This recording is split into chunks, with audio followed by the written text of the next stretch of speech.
Hey everyone, Sycra here, and in this lesson I'm going to be showing you how to create some cool effects using screen and color dodge layers to make some things like lightning and fire.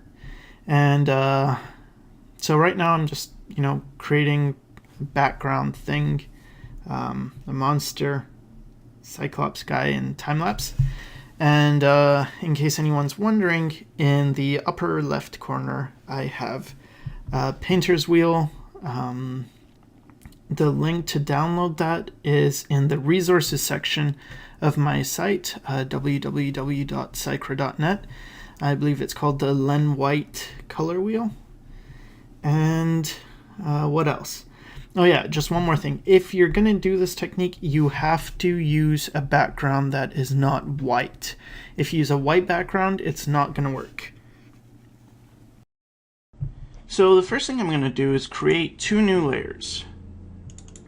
And one is going to be called screen, and one is going to be called color dodge.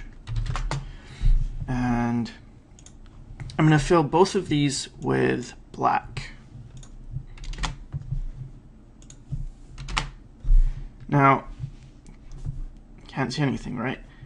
But I'm going to change the mode from normal to color dodge on the color dodge layer, and from normal to screen. And in either of these layers, when you have pure black, it doesn't show up. Like, nothing will show up. That's really dark, but anything light will show up. So I'm going to show you just a few different effects you can achieve, and why I use this. Well, I won't go into too much detail about all the technical reasons of why I use this or that. A lot of it has to just do with experience and trying many different things. So let's start with lightning. So I'm going to create a new layer, and I'm going to draw some lightning. And maybe this guy's like Emperor Palpatine, and he can shoot lightning from his fingers. So I'm starting off with doing some like lightning-y type movements. And you want to keep the lightning somewhat thin, or relatively thin. You can make some thicker ones, but you want to keep it thin, and you want to have this very wiggly, kind of straight, wiggly. I know it's a contradiction. Okay, so it's not like this. It's like that type of line. And then you want to make sure, where it splits, kind of gets a bit lighter. So the old way I used to do lightning was I would just, so this is on its own layer, I'll just double click on this, and then it brings up the layer style, and I'd go to an outer glow and maybe make it blue, something like that, and increase the spread to 1% and the size, just do it until it feels a bit good, and the opacity can go up. So that's the way I used to do lightning, and I mean, it kind of works, but it's not exactly how lightning actually looks. You don't get this very consistent area around each bolt of lightning.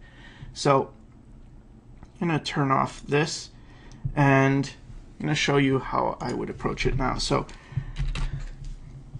I'm going to get a blue color similar to what I was using, and what happens with lightning is it actually lights up all the air around it. I'm going to go on a color dodge layer.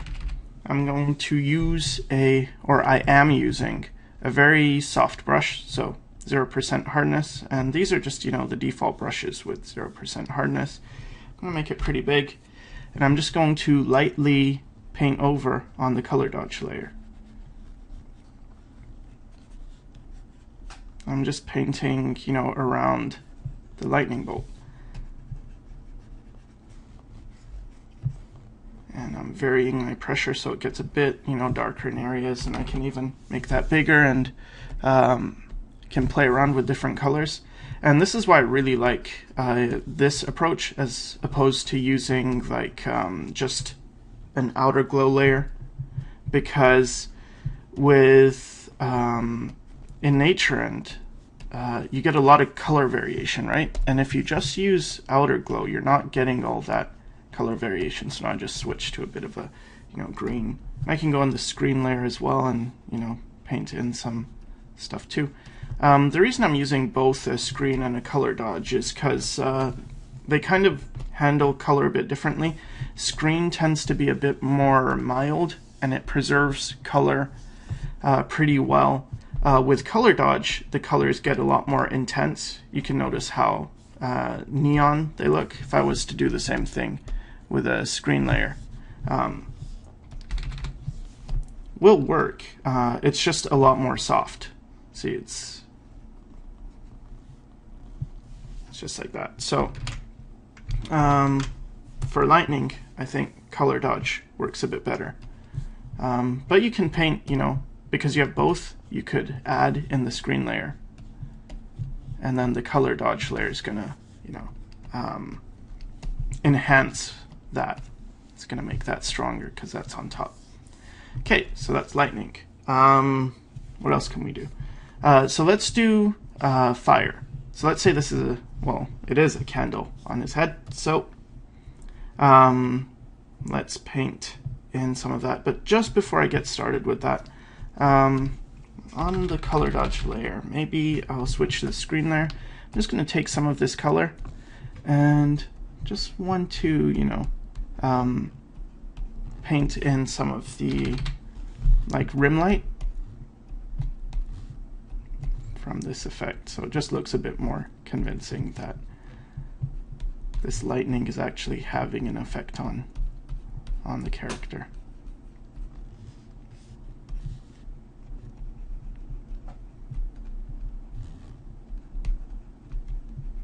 And it pops him off the page. And maybe there's a bit on this candle as well.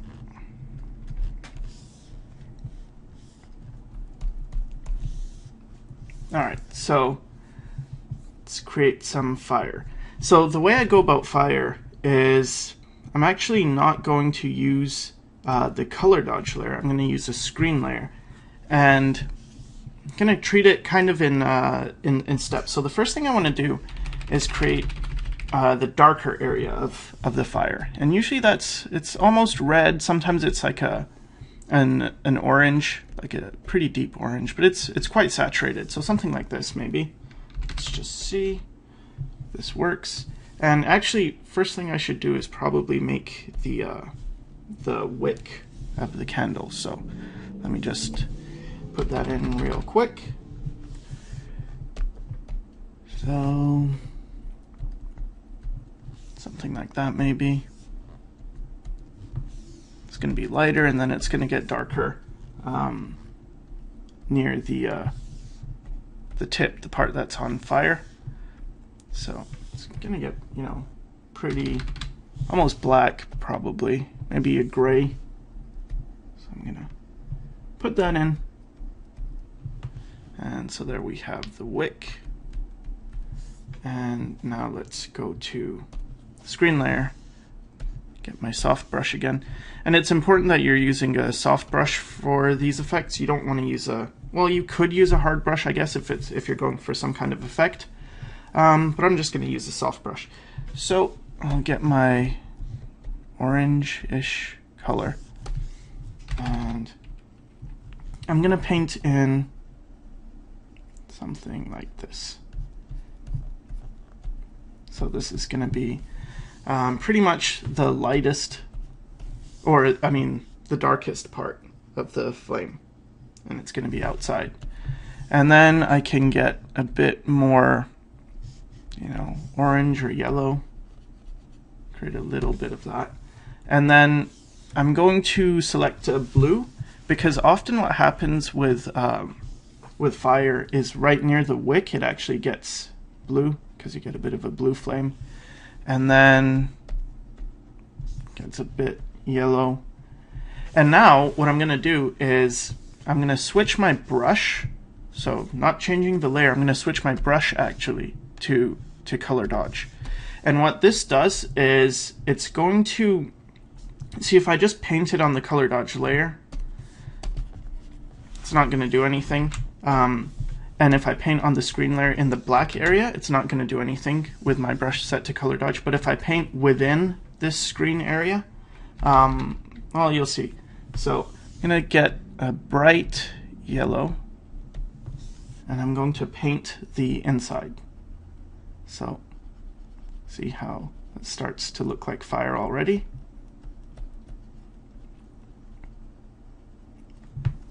And pretty much, you know, there's not much more to it than that. And then what I'm going to do is switch my brush back to normal. And now if I paint with black, it's going to actually act as an eraser. So that's one of the useful things of having these on their own black layers. So I'm going to erase the middle part where the wick is, because usually it's kind of how it looks, and there we go, you know. It's pretty good fire. And I can erase as well, you know, the outside of this flame to just clean it up, clean up the shape a bit more. Maybe not that much. Maybe leave a bit of that orange. And yeah, I guess I could add more white because it's looking a bit on the dull side. So I'm just going to take some white. And there we go. So we've got fire, we've got lightning, and I should also lighten up the candle, because this is going to have an effect, right? So change my brush to normal mode. Can just lighten up that candle, especially on the top.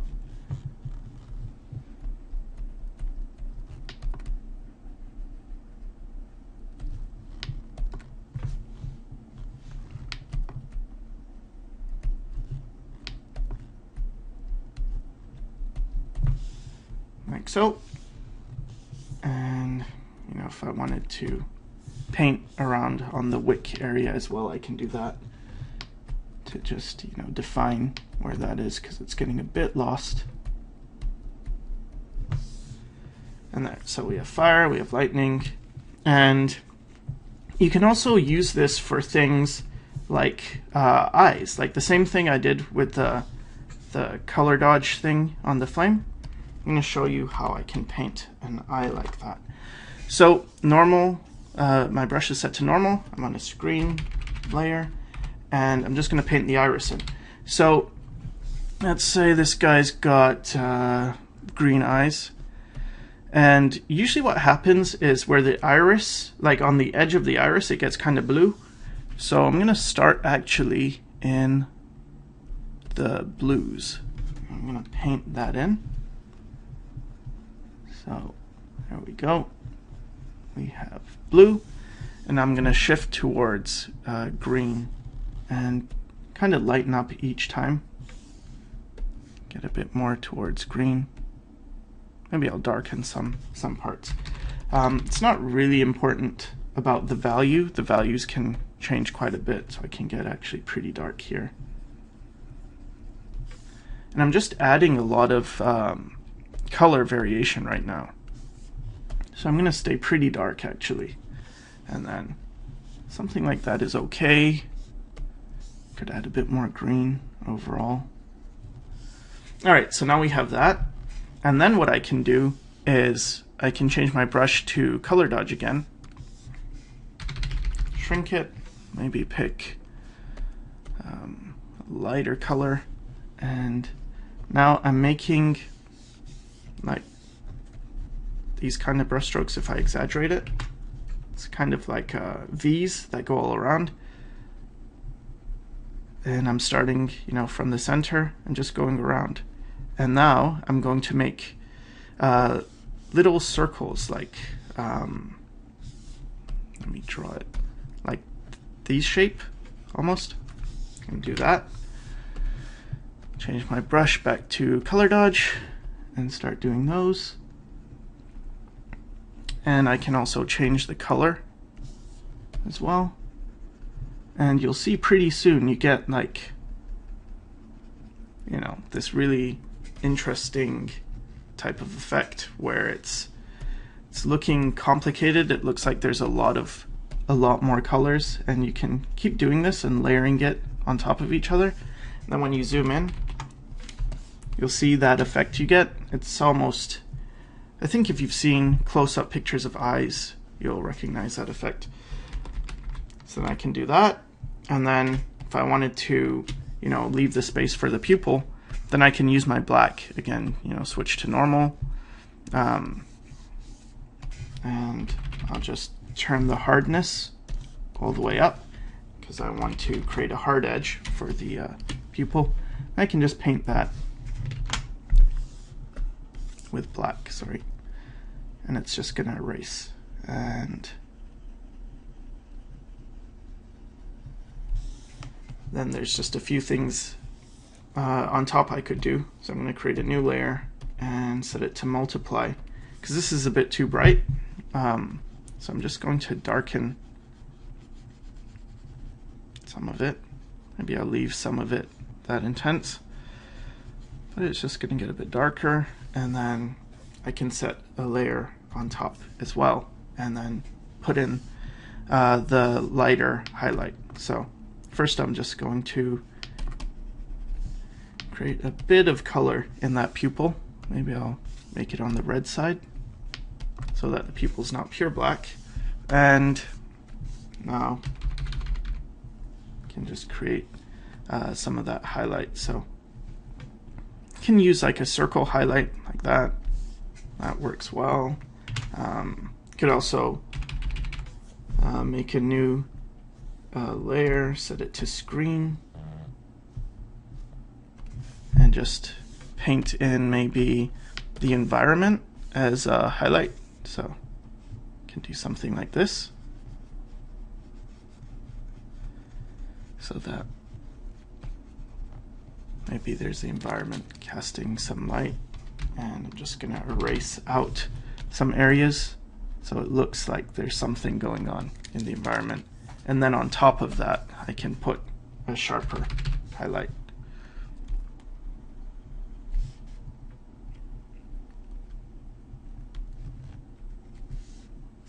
And also on the eyeball itself.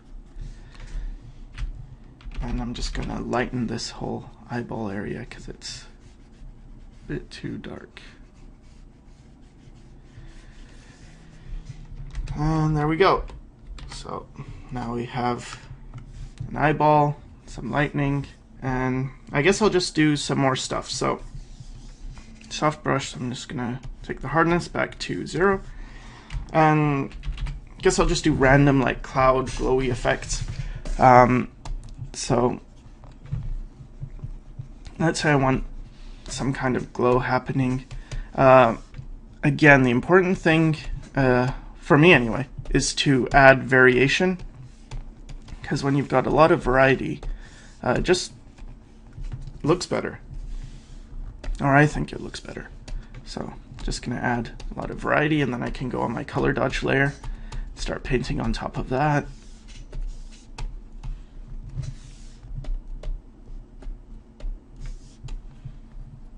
And you can get, you know, pretty cool glowy effects. And I mean, this is definitely a gimmicky thing. So, you know, it's something you use sparingly, but still think it's nice to share, because sometimes you'll look at pictures and they have nice glowy effects and you don't know how it's done. And for me, for a long time, I didn't really know how it was done, and then started experimenting, and ooh, that kind of looks good. So here we go. It's kind of like a, I don't know, some kind of glowy magic spell thing. And I'm just switching my brush to black so I can erase areas so it looks more like that. And yeah, pretty much that's it. So thanks for watching.